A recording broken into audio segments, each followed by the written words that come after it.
Private লিমিটেডত কাম কৰোঁ। মই এজন ৰাইজ এগ্ৰি জেনেটিক বংগবন্ধু ধান কৰা খেতিয়কৰ ওচৰত আহিছোঁ। তেখেতৰ এড্ৰেছটো আৰু খেতটো কেনে হৈছে তেখেতে নিজে কৈ দিব। আপোনাৰ নামটো? মোৰ নাম মহিবুল ৰহমান, মোৰ ঘৰ জাকলিবিল পথাৰ, পোষ্ট অফিচ মৈৰাজাৰ, PS গোবৰ্ধনা। তো মই ৰাইজ এগ্ৰি জেনেটিকৰ পৰা এটা বংগবন্ধু ধান লৈছিলোঁ। টোটেল 3 বিঘা খেত কৰিছোঁ, 2 বিঘা কাটছোঁ। এটাত পাইছে মই 23 মোন, একটাত পাইছে 25 মোন, আৰু অলৰেডি 1 বিঘা আমাৰ কাটবৰ কাৰণে আছে। তাৰমানে মানুহবিলাক অহা নাই, সেইকাৰণে কাটব পৰা নাই এতিয়ালৈকে। তাৰ পিছত কথা হ'ল কি, এতিয়া আপুনি নেক্সট বছৰত আমাৰ এইটো ধানে কৰিব চাগে?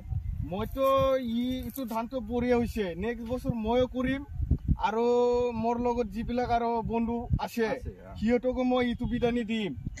ইটো বিধান তাৰমানে বহুত ভাল। ইয়াতে মই ইয়াৰ চাইলো মানে বনাই খাইছো, বহুত টেষ্টি।